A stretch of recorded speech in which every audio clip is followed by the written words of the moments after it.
Hey folks, how you doing? Papa Joe here. I been a little bit under the weather this week. I got here and wherever here is, Savannah, Oklahoma.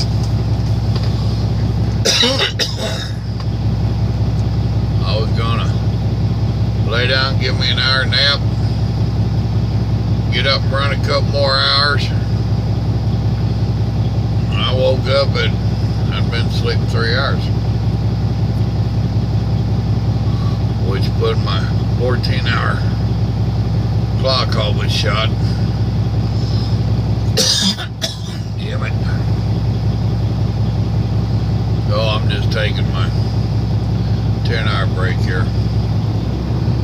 I told dispatch it wasn't feeling good. Wanted to get home in time to see my doctor tomorrow. So they're making it happen. This put a little kink in it, but nothing I can't overcome. I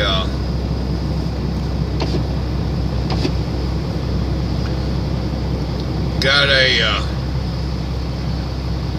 buddy of mine on over here, another one. I was talking to him,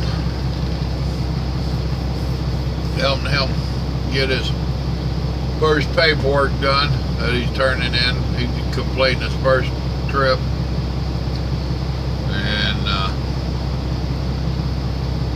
we was talking, and he told me I needed to make this video.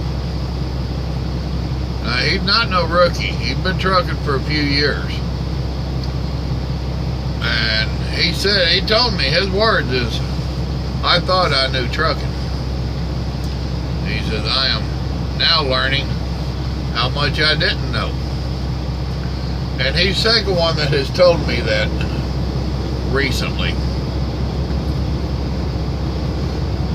He said, you need to make a video explaining to people that there's all kinds of trucking. And, well, folks, I've tried telling you that. And it's the truth. Well, I told him I might. Went ahead and laid back down. I couldn't go to sleep, so here I am. I'm up. Needed to charge my battery pack anyway. My AC and stuff back there ran off battery, and I'm sitting here long enough it was running down. You know, that's where I keep telling folks in my videos that you have to find what kind of trucking is good for you, what works for you. This is not a cookie cutter job by no means. I've done several different things in it. No, I ain't done it all. And if I worked another 25 years, I wouldn't do it all. I ran dump trucks. Whole different animal. There we ran a timesheet. We did not run any kind of log books, because we stayed within a 100-mile radius and all that stuff. I ran containers there in Georgia. Did that when I had my own truck.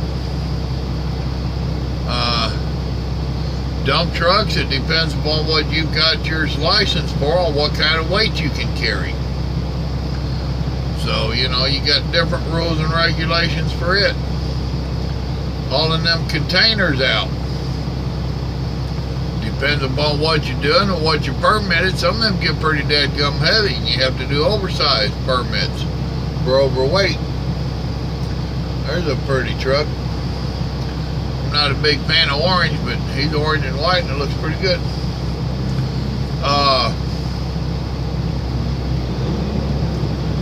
With the containers, the biggest thing that got people in trouble drivers wise, not necessarily with the law, but it was something I had to deal with, was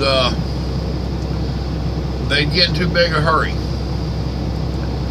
We was hauling out of the rail yard, And different container companies have different crews in there to do repairs on their stuff, on their chassis and whatnot. And if you got your trailer, your container, and you found problems with it, then you would have to go get it fixed or leave with it messed up. A lot of them left with it messed up. The problem with that is you're supposed to inspect them going before you leave the rail yard, and when you go bringing it back in, a lot of that stuff's going to get charged against you. Plus some of it, if it's bad lights, tires, now you're opening yourself up to be harassed by DOT. Anybody that knows Atlanta knows that Cobb County and a couple others down there, they'll bust your butt in a heartbeat. Cobb County was nicknamed Rob County for a reason. So these drivers open themselves up for issues. As with anything, I found that if you would go around and build a rapport with these folks, you could usually get stuff done quicker than having to wait in lines and stuff. It is amazing if you stop and buy you a sausage biscuit of a morning, $1.99, whatever. If you buy a couple extra and you hit that container yard early of a morning and you go around to do your repairs and, hey man, I got an extra biscuit here. I got more than I could eat. You give that old boy sausage biscuit, he'll take care of you. And he'll remember you. And it works like that with a lot of places. It just a little bribery, if you want to call it that, I don't care. But it's a different world of trucking. I hauled them boats. And the boats, we never did axle out, which that could be another problem with them containers, was your weights. With the boats, we didn't run heavy enough that we had to worry about axling out. But worried about the boats, the strapping and fastening them down and the wrap blowing off of them. We still ran logs. We went into Canada, so it had its issues. Ran reefer trucks, reefer trailers. Another ball game. These dry boxes, flatbedded, oversized. It is not a cookie cutter job out here, folks. And that's why I keep telling you, you need to do your homework and figure out what you want to do, and then see what's required for it, and learn what's required for your job.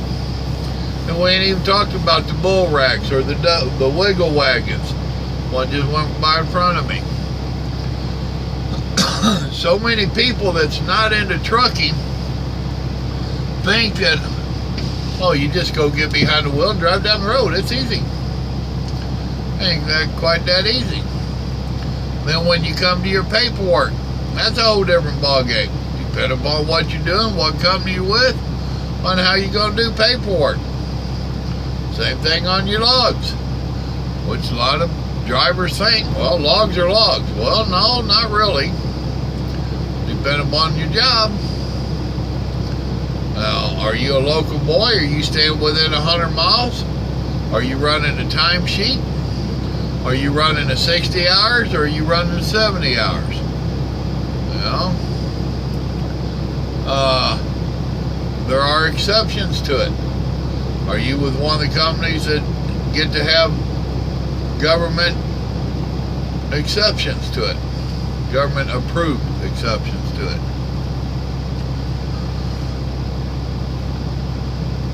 Now my buddy Derek that I got on here last, he never even thought about having to axle out his wagon until we was talking. Did you axle out, Derek? No, nobody told me to. Well, damn it, boy. Nobody should have to tell you to. I started jumping his buddy like, damn, man, you act like it's my fault. I said, it is. It's your truck. Did you not look at the weight? Yeah, 44,000 and something. I said, duh. You know? Well, that's when I started realizing that he had never really ran over the road other than when we met in a rock and roll circuit. And we damn sure didn't have way out our wagons for that. At the very beginning we did, when they was deciding what was going on what trailers. Other than that, he had ran hub to hub. You know, he'd pick up out of Jacksonville and go to Atlanta or Orlando or Miami, but he ran that little Southeast regional deal there, hub to hub. Their freight was always the same stuff. The companies had it down pat where he never had to worry about it axling out. So he never even thought about it with this company. He's thinking about it now. So, his logbooks. He's never had to worry about a 70-hour rule. Yes, it applied to him in the rock and roll circuit, but when he was running that regional, he only ran 400. He said if it ran 500 miles a day, he done ran a lot. He was home every day. You know, that wasn't a problem. When we was in the rock and roll circuit, you might run 6 or 8 hours, maybe 10, and then you're going to set for 2 days. Then you might do a 2-day jump, then set for 2 or 3 days. So the 70-hour rule was not an issue. All you had to deal with was your 11 and or 14, if those were even an issue. So now here he is, pulled out of our yard, went out to the Northwest, now he's down into California. Today is his day 7 and he's flat out of hours. He didn't know how to manage his hours any better. So he done kicked a load off, picked up a load, delivered it, picked up a load coming back this way, and he ain't got no hours to go nowhere. So on a holiday weekend, he's in California doing a reset. So, which ain't all bad. Means he's gonna set tomorrow when the worst traffic is.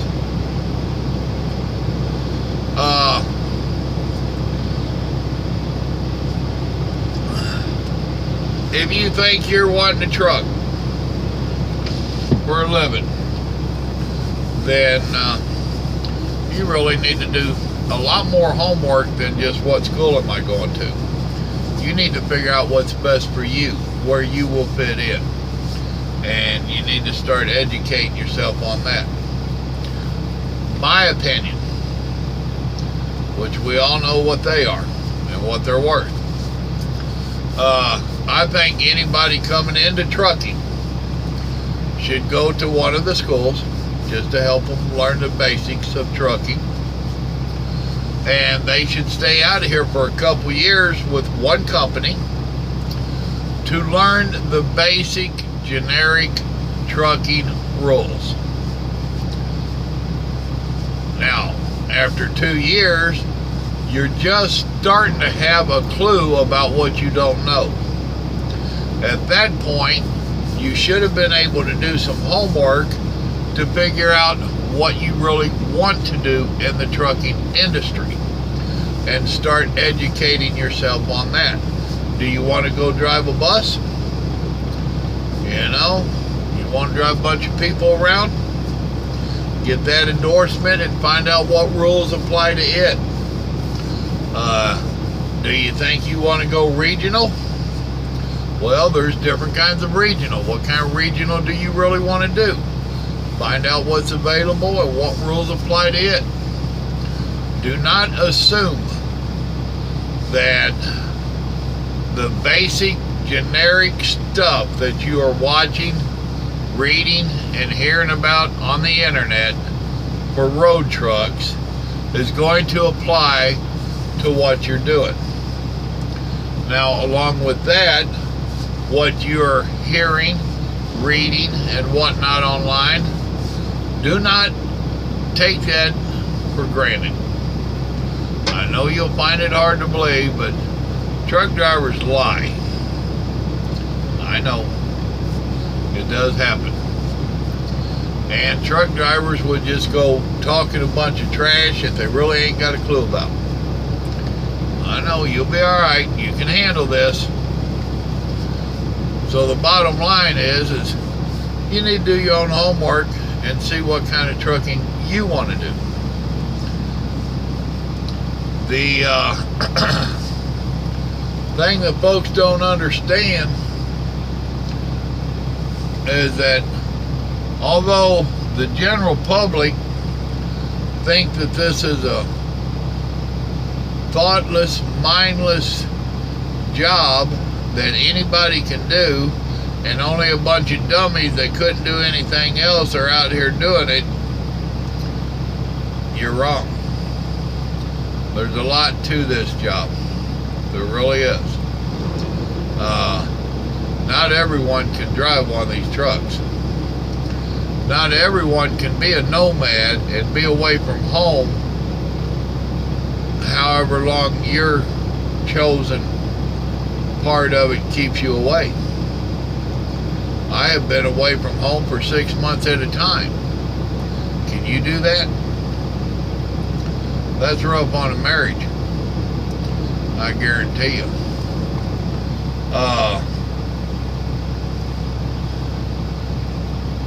A lot of the new drivers are coming in. What they're having trouble with is all they know is modern technology. And that GPS right up there will get you in trouble. They don't know how to read that atlas laying over there in that seat. And they're not been out here long enough. They can't read the tattletale signs of the area that you're in and the kind of roads that you're on. And that thing tells you take 11A, and they just whip it off down 11A. Well, what's down 11A? Are you sure you want to go down that road? What did you do to find out if that's a good route for you? Oh, but the GPS said it was. It said it was a truck route. I've been on many a truck route that is not a truck route. It might not be illegal for you to be there, but it ain't a place you wish to be. So it wouldn't hurt for you to learn how to read a Rand McNally, to read an atlas, to know what you're doing. It ain't a cookie cutter job, and it ain't a thoughtless job. So a lot of the drivers, they just can't handle it, period. You think that you're just riding around in a truck and you ain't got to deal with anybody. That's a far cry from wrong.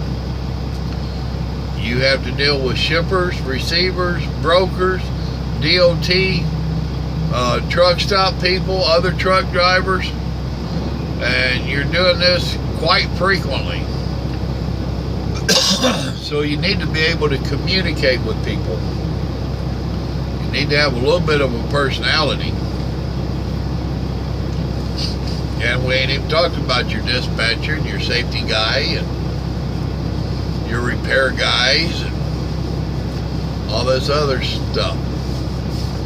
So, well, yeah, I don't know what else to tell you other than I promise you that this is not a cookie cutter job.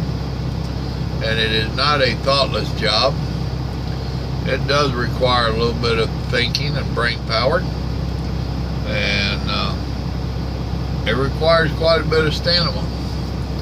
And you need to be up on top of your game. I was just going over his paperwork with him and making sure he had it right. And like I told him, payroll's the last one that you want to make mad at you. So, you know, I'll make sure his stuff was right. But I've known too many people in payroll that they get plumb frustrated with truck drivers with bad paperwork. with bad penmanship. I have bad penmanship, so I go real slow and I print. And you want to make it legible. There was a couple little tricks on our paperwork that I use that I informed him about. And no, it was not required, but it helps that little girl in the office. I want to help that little girl in the office. I want her to be my friend. I want her to be able to cut me a paycheck, even if there is an I that's not crossed and a T that ain't dotted. If she has the option, it'll be alright. I don't know what else to tell you, folks, but there you go. It ain't all the same out here. It really ain't. So, do your homework. Figure out what you want to do. Y'all remember, God loves you, so do I. Y'all have a blessed day now. Good night.